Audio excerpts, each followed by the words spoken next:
ওকে, so আজকে আমরা হচ্ছে যেই ব্যাপারটা নিয়ে কথা বলবো সেটা হচ্ছে অ্যাকচুয়ালি IELTS প্রিপারেশন নিয়ে। তো রিসেন্টলি আমি IELTS এক্সামে হচ্ছে পার্টিসিপেট করেছি। তো সেখানে আ আমার হচ্ছে একটা গুড স্কোর আসছে।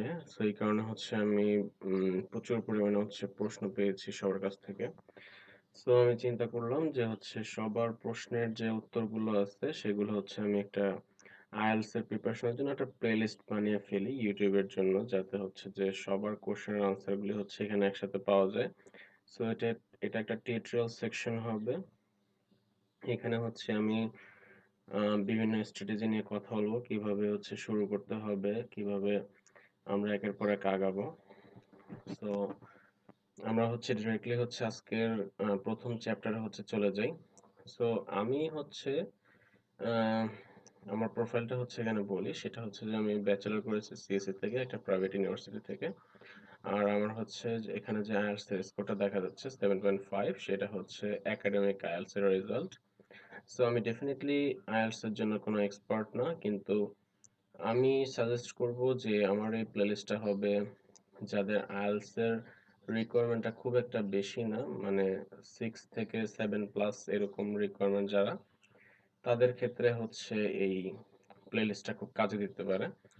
সো আই গেস তাদের জন্য স্পেসিফিক ভাবে এটা বানানো, নট লাইক যারা হচ্ছে যে খুব বেশি আইএলটিএস স্কোর প্রিফার করে, বা হচ্ছে যারা হচ্ছে মোর দ্যান 7.5 বা হচ্ছে 8 9 এরকম ব্যান্ড স্কোর যারা চায়, তাদের জন্য ডেফিনেটলি এই ভিডিওগুলি না। ওকে, সো আমরা হচ্ছে যে ভিডিওতে জাম্প করি। সো এই কারণে কিন্তু হচ্ছে আমি এখানে লিখে রাখছি যে হচ্ছে an IELTS inexpert, so I'm not expert. Definitely, I don't have that much uh, high band score. That's why I actually wrote it here. Okay, so there are two types of IELTS. First one is academic and second one is general. So academic টা হচ্ছে কাদের জন্য? academic হচ্ছে যারা আসলে পড়াশোনার জন্য বাইরে যেতে চান, তাদের ক্ষেত্রে হচ্ছে একাডেমিক আইএলটিএস টা। আর যারা হচ্ছে জব পারপাসে বা হচ্ছে স্পাউস ভিসা পারপাসে এই টাইপের যেসব ব্যাপার স্যাপারগুলি আছে, বা হচ্ছে যে বিদেশি কোনো ইনস্টিটিউশনে আপনি কাজ করতে চান, সেসব ক্ষেত্রে হচ্ছে জেনারেল আইএলটিএস টা দরকার পড়ে। সো এখন আপনি কিভাবে বুঝবেন যে হচ্ছে আপনার কোনটা দরকার? সেটা হচ্ছে ডেফিনেটলি আপনি যেই ইনস্টিটিউশন বা অর্গানাইজেশনে যেখানে আপনি অ্যাপ্লাই করবেন, বা হচ্ছে ওই কান্ট্রির যে হচ্ছে এমবাসি গুলো আছে, ওগুলোতে হচ্ছে আপনার ডেফিনেটলি রিকোয়ারমেন্ট গুলো লেখা থাকে যে হচ্ছে এমবাসি ফেস করতে হলে আপনার কি পরিমাণ বা হচ্ছে কোন টাইপের আইএলটিএস টা লাগবে এবং কত ব্যান্ড স্কোর লাগবে।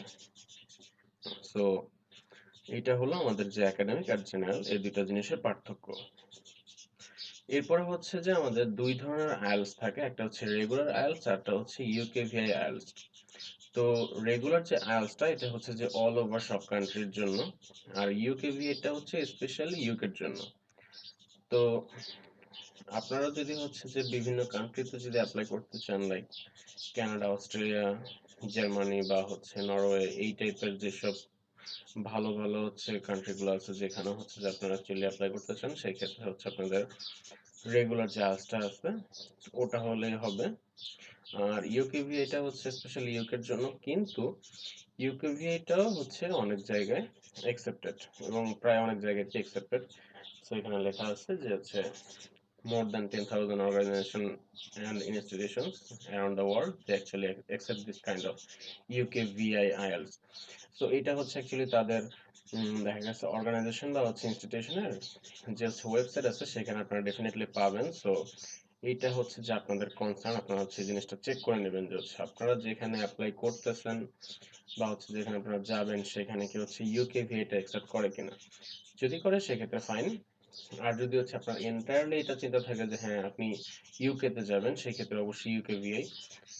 জেনারেল আইএলটিএস দিয়েও যাওয়া যায় ইউকে তে, তবে সেটা আলাদা প্রসিডিউর এবং সব ইনস্টিটিউশন সেটা অ্যাকসেপ্ট করে না। সো রেগুলার আইএলটিএস এর যে রেজিস্ট্রেশন ফিটা সেটা হচ্ছে যে 18,750, আর ইউকেভিআই এর যে রেজিস্ট্রেশন ফিটা সেটা হচ্ছে যে 21,100 টাকা। এখন এখানে কথা হচ্ছে যে এটা ছাড়া আর কি লাগে? এটা ছাড়া ডেফিনেটলি আপনার পাসপোর্ট লাগবে। সো আপনার পাসপোর্ট অবশ্যই থাকতে হবে। আর এইটা কোশ্চেন আসে যে হচ্ছে ইউকেভিআই এর যে আইএলটিএস রেজিস্ট্রেশন ফিটা সেটা হচ্ছে রেগুলার আইএলটিএস এর চেয়ে একটু বেশি কেন? এটার কারণ হচ্ছে যে ইউকেভিআই আইএলটিএস টা হচ্ছে একটু স্পেশাল।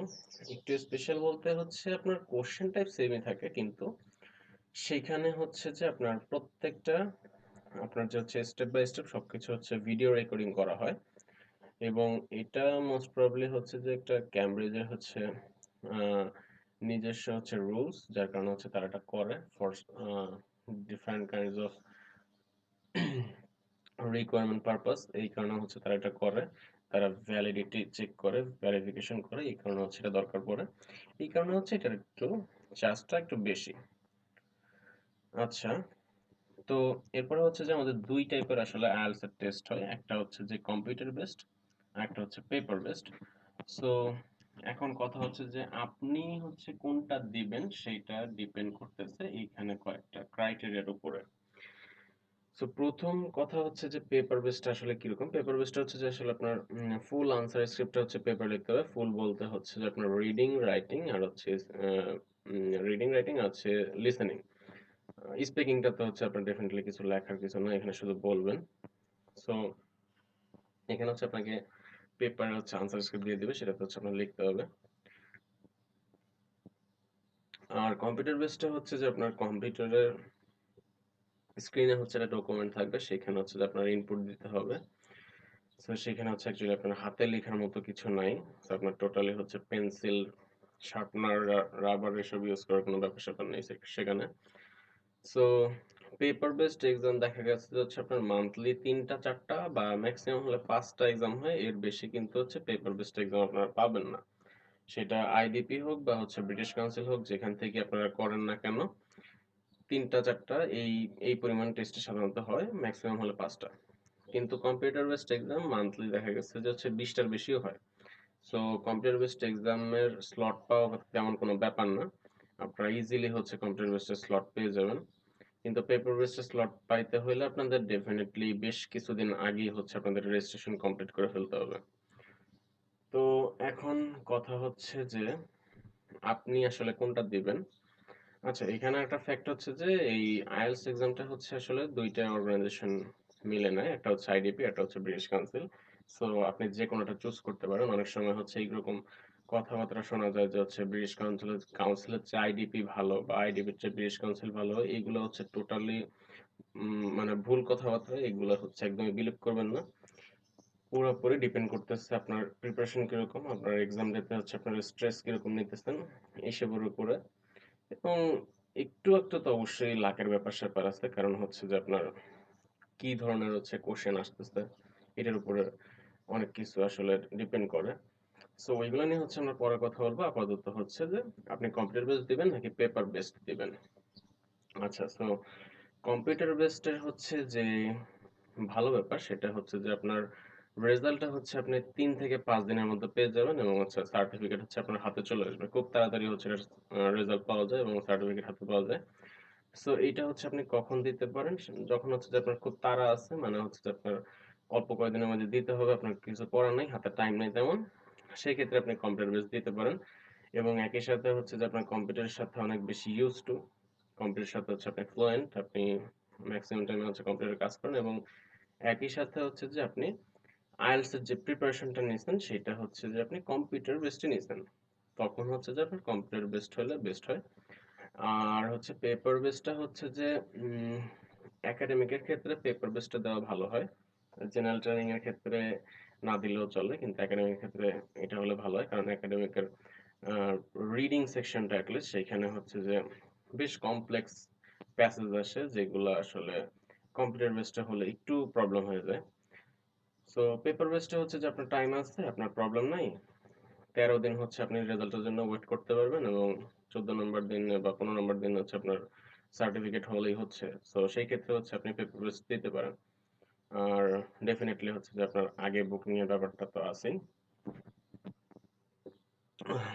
এখন হচ্ছে যে আহ, একটা সিম্পল কোশ্চেন থাকে, সেটা হচ্ছে যে জেনারেল ট্রেনিং সোজা, মানে জেনারেল আইএলটিএস টা সোজা নাকি হচ্ছে যে আমাদের একাডেমিক আইএলটিএস টা সোজা। তো এখন একাডেমিক আইএলটিএস টা ডেফিনেটলি একটু কঠিন হয়, কারণ এইখানে হচ্ছে যেসব টপিকস এর উপরে কথা বলা হয় সেগুলা সাধারণত একটু কমপ্লেক্স বলতে বিশেষ করে রিডিং সেকশনটা সেখানে হচ্ছে যে একটু হাই এন্ড এর টপিক নিয়ে কথা বলা হয়। অন্যদিকে হচ্ছে জেনারেলাইজটা হচ্ছে যে তুলনামূলক ইজি হয় এবং হচ্ছে ছোট ছোট প্যাসেজের উপর বেস করে হয়। সো এই কারণে হচ্ছে এই দুইটার ভিতর পার্থক্য আছে। আর মার্কিং ক্রাইটেরিয়া তো পার্থক্য আছে। মার্কিং ক্রাইটেরিয়াটা হচ্ছে যে আপনারা জাস্ট গুগলে দেখলেই পাবেন। জাস্ট হচ্ছে গুগলের general IELTS versus academic IELTS এর হচ্ছে যে মার্কিং ক্রাইটেরিয়া আছে এটা একটু দেখলেই বুঝবেন। আমি চেষ্টা করব নেক্সট ভিডিওতে হচ্ছে এই জিনিসটা নিয়ে একটু ডিসকাস করার জন্য। ততদিন সাথেই থাকুন আর হচ্ছে যে আমি চেষ্টা করব যে রেগুলার বেসিস হচ্ছে এই প্লেলিস্টটা আপডেট করার জন্য। সো এই তো নেক্সট ভিডিওতে ইনশাআল্লাহ আবার দেখা হবে।